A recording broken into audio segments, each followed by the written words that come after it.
Hi, this is me another psychology kind of topic thing. I'm awesome. You are uniquely awesome too.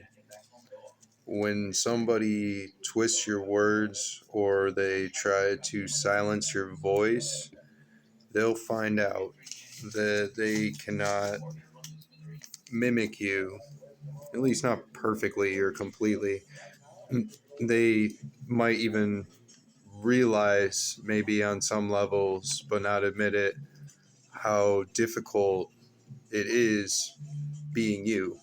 Like maybe you have a hard path, like you actually have difficulty, and they might try to relate to that or whatever, but they would probably deep down don't really completely understand you in true essence. But so it's important when like when someone does this, like where they kind of like mistreat you or then like kind of try to be like acting like you in different ways at the same time. uh if they change their behaviors, like if they change their behaviors all of a sudden, they like just start acting nice to you or like friendly, you don't really want to buy into that. You don't necessarily want to like take the bait or the hoover, is what it kind of is referred to. So uh you don't want to, accept something that, someone's pretending to be nice to you because they failed to appreciate you or understand you in some way. It's just, you know kind of better to sever ties with them at that point. So you need to not feel that you need to apologize to them, and you don't need to free up your own space and time for a person.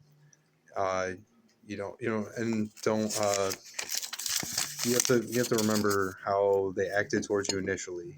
That like it was wrong, or like they were, insulted by your presence or something. Just perturbed or angry that you were around or something like that. Like unreasonably hostile towards you, whatever, the rudeness, severity level might have been there. But you remember how they acted towards you initially, and it's kind of like you have to try to see if they're just persuading you, like they're like, oh, I've changed, or so much different. It's just kind of like they're trying to soften the blow, and maybe butter you up, if you will. They're trying to get back. And so, yeah, you remember those initial bad reactions they had with you, and maybe recognize their apologies false. They're not really going to change. So you don't apologize. You don't open the door to them. That's foremost. You don't want to do that, because that's so they'll try to alter you. They'll try to change things about you. First, they'll try to attach themselves to your belongings. Then they'll actually try to take over parts of you.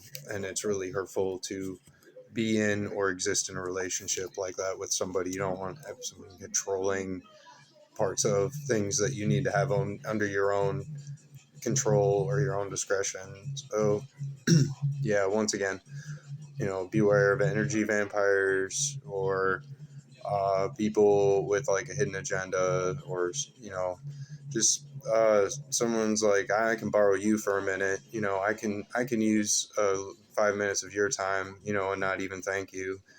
Someone like that is just, you kind of just have to shrug it off. You're like, okay, I don't really have to help this person, but like maybe I'm not doing anything, so I will. But stuff like that, you don't have to let everything slide. But then, someone that's not gonna give you a chance, just definitely let them slide. Just be like, slide along then. All right. Well, have a great Halloween season, and don't do something I might try to do that's dangerous. All right. Peace out.